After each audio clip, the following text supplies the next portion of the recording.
Ok, YouTube, aqui é o Juliano Toniolo e hoje a gente vai falar um pouquinho aqui sobre faca de sobrevivência. A razão pela qual a gente vai falar sobre faca de sobrevivência aqui hoje é porque eu recebi alguns comentários e perguntas nos meus vídeos sobre que tipo de faca que é melhor para sobrevivência, o que eu acho de faca assim, o que eu acho de faca assado. E esse realmente é um assunto que levanta algumas dúvidas e seria interessante a gente falar um pouquinho aqui. Eu espero também poder contribuir de alguma forma para trazer um pouquinho de luz sobre esse assunto aqui. Primeiramente, gente, quando a gente fala de faca de sobrevivência, a gente tem que pensar que cada tipo de tarefa requer um tipo de instrumento diferente. Por exemplo, se o senhor é um militar, um membro das Forças Armadas ou um membro das Forças Policiais, possivelmente o senhor quer uma faca de combate. E isso vai trazer características específicas para facas do senhor, diferentes daquelas, por exemplo, que são desejáveis numa faca para trabalho no meio do mato, para serviço no meio do mato. Okay? Uma faca de combate, por exemplo, ela vai ter uma lâmina grande, okay? Maior, porque pressupõe que você vai ter que espetar isso em alguém. E, obviamente, uma lâmina maior vai causar um estrago maior na pessoa. Uma faca de sobrevivência, uma lâmina grande, isso não é necessariamente desejável. É bom que se tenha, sim, se você puder ter uma lâmina menor, ok? Mas eu vou explicar isso daqui a pouquinho, exatamente quais as características que são desejáveis numa lâmina de sobrevivência e por que isso diferencia ela da faca de combate. Bom, aqui no Brasil, em geral, a gente usaria um facão. As pessoas usam muito o facão. Tem desses de 16 polegadas da Tramontina. E eles são excelentes para abrir picada, ok? Cortando sempre na diagonal, para vocês lembrarem disso aí, para não cortar fora o joelho. Mas o facão ele vai dar conta disso. Abrir picada, processar madeira, às vezes, para o fogo, cortar tora maior, cortar galho para fazer abrigo. Isso um facão vai dar conta, ok? Um facão não vai dar conta, por exemplo, muito bem de cortar uma tora muito grande de madeira. Para isso, às vezes, um machado é melhor. Na minha opinião, é só para isso, é só essa vantagem do machado, para cortar tora maior. Porque ele é muito pesado, trambolhudo e desengonçado para levar, ok? Se você tem um facão bom e uma faca pequenininha ou um canivete, para serviço mais preciso, para abrir entalhe, para fazer armadilha, para cortar determinados tipos de fruto, para abrir um animal, limpar e descamisar esse animal, ou seja, para um serviço que requer uma tarefa, um corte mais preciso, talvez um corte mais delicado, um canivete menor ou uma faca menor é desejável. Então aqui no Brasil, se vocês tiverem um facão e um canivetinho ou uma faquinha menor, isso já vai dar conta do recado assim tranquilamente, ok? Se vocês puderem escolher. Claro que eu falei, como eu havia dito, um machado ele é desejável quando você tem que cortar tora maior, derrubar uma árvore, e aí tudo bem. Fora isso, um facão e um canivetinho ou uma faca menor vão dar conta perfeitamente do recado, ok? Acontece o seguinte, se vocês puderem ter uma faca só, agora a gente tem a gente se depara com um certo problema aqui no Brasil. Porque se vocês puderem escolher uma faca só, quais seriam as características que essa faca tinha que ter para poder dar conta do recado? Bom, em minha opinião, ela tem que processar madeira por fogo, ela vai ter que aguentar a pancada, porque você vai ter que bater muito nela com um pedaço de pau para cortar madeira.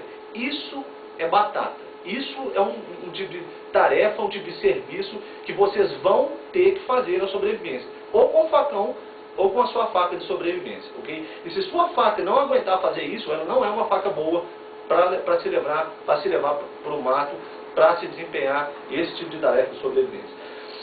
Essa, por exemplo, aqui, Marine, ok? Cabarfo de fuzileiro, Marine, ela é boa para poder cortar tora grossa, ela é grande, nesse tipo de serviço, ela dá conta numa boa. Mas para serviço menor, mais preciso, ela já não funciona bem. Essa faca de sobrevivência de piloto, ela já dá conta do recado para cortar tora grossa, ok? Você vai comendo pelas beiradas, cortando pelas beiradas, e processa bem alimento, aquele tipo de corte mais preciso, mais detalhado, ela dá conta do recado também. Então, uma faca de sobrevivência, na minha opinião, ela não precisa ser grande, ok? Ela tem que dar conta de cortar madeira e, ao mesmo tempo, tem que ter uma certa precisão de corte para desempenhar tarefas mais delicadas, assim, mais precisas mesmo, como eu já havia dito. Bom, uma outra característica que eu considero importante para uma faca de sobrevivência é que ela seja de aço carbono. Por quê? Porque pega fio muito mais fácil. É muito mais fácil de se amolar uma faca de aço carbono que uma faca de aço inox. No meio do mato, tentar amolar uma faca de aço inox, esquece, é um saco. Vocês vão levar horas, é muito mais difícil, ok? A faca de aço carbono, ela pega fio facinho, toda vez que você usou, precisou amolar ali rapidinho e ela fica inteira para o serviço, ok? E se você mantiver a lâmina dela tratada com óleo, com algum tipo de, talvez, de vaselina, você evita que ela enferruje, ok? Isso, na verdade, a ferrugem seria uma pequena desvantagem dessa faca. Mas se você tiver um mínimo de cuidado com ela, você não vai ter esse tipo de problema, ok? Bom, me fizeram já também uma pergunta sobre essas facas de sobrevivência tipo Rambo, ok? Que vem com um cabo oco para poder guardar os kits de sobrevivência lá. Esquece, ok? Faca boa, isso é uma regra, galera. Faca de sobrevivência, ela tem que ser monobloco, tem que ser full tang, tem que ser uma peça só a lâmina e o cabo. Não pode ser parafusado, não pode ser soldado. Vocês têm que ter isso em mente, ok? Se você, essa faquinha, eu já tive uma faca dessas tipo Rambo, era uma faca chinesa inclusive. A maioria delas, chinesas, são porcarias. 2 horas eu coloquei essa faca, cortando um pedaço de pau e abrindo o coco, que é uma coisa que qualquer uma dessas facas, qualquer faca full tang dá conta de fazer na boa. 2 horas de serviço ela quebrou, exatamente na junção da lâmina com o cabo, ok? Que era parafusado no cabo da linha.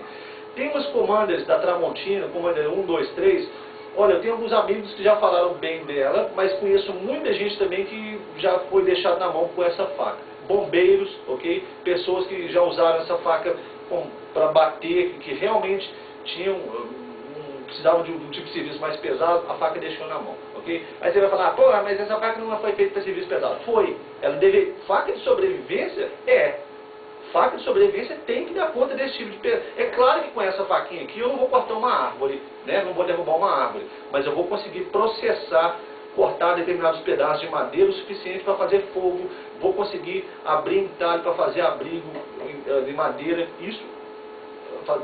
abrir entalhe de madeira para fazer abrigo, isso é fundamental. Isso a faca tem que dar conta. Se a sua faca de sobrevivência, ela é cabo oco, lâmina presa ou soldada, ela vai te deixar na mão. Eu te aconselho a não levar uma faca dessa no meio do mato, se você só puder levar ela. Obviamente eu estou falando de uma faca só. Claro que se você tiver um facão, ou um machado, ou qualquer instrumento maior para o serviço pesado, então essa faquinha, essa sua faca do Rambo, vai ficar numa boa. Agora, se você for depender só dela, ela vai te deixar na mão. É preferível você levar um facão da Tramontina, desse 16 polegadas, e uma faquinha menor mesmo, um canivete, ok? Isso vai te atender muito mais. Ainda para falar do aço carbono, para finalizar aqui, o aço carbono tem a vantagem de produzir faísca na pederneira, coisa que em geral o aço inox não faz. Então isso é uma outra característica que eu gosto, que eu quero e que eu procuro para as minhas facas de sobrevivência, ok? Bom, tendo dito isso aí, galera, eu acho que a gente cobriu mais ou menos isso que eu tinha para falar aqui. Aqui no Brasil a gente tem faca boa para sobrevivência? Tem, mas são caras, quase tanto quanto as gringas. Você tem a faca Wotan da corneta, R$370, 400 mais ou menos. Você tem a Viúva Negra, que eu não me lembro o fabricante, mas está mais ou menos nessa faixa de 300 e poucos reais. Fora isso, as outras são as cornetas, são as tramontinas comuns. Eu acho que é mais ou menos isso que eu tinha para falar aqui. Agora, se vocês tiverem qualquer comentário, se querem fazer qualquer crítica também, se sintam à vontade, ok? Podem postar os comentários aí embaixo, na medida do possível eu responder, e a gente se vê na próxima. Um abração, até mais.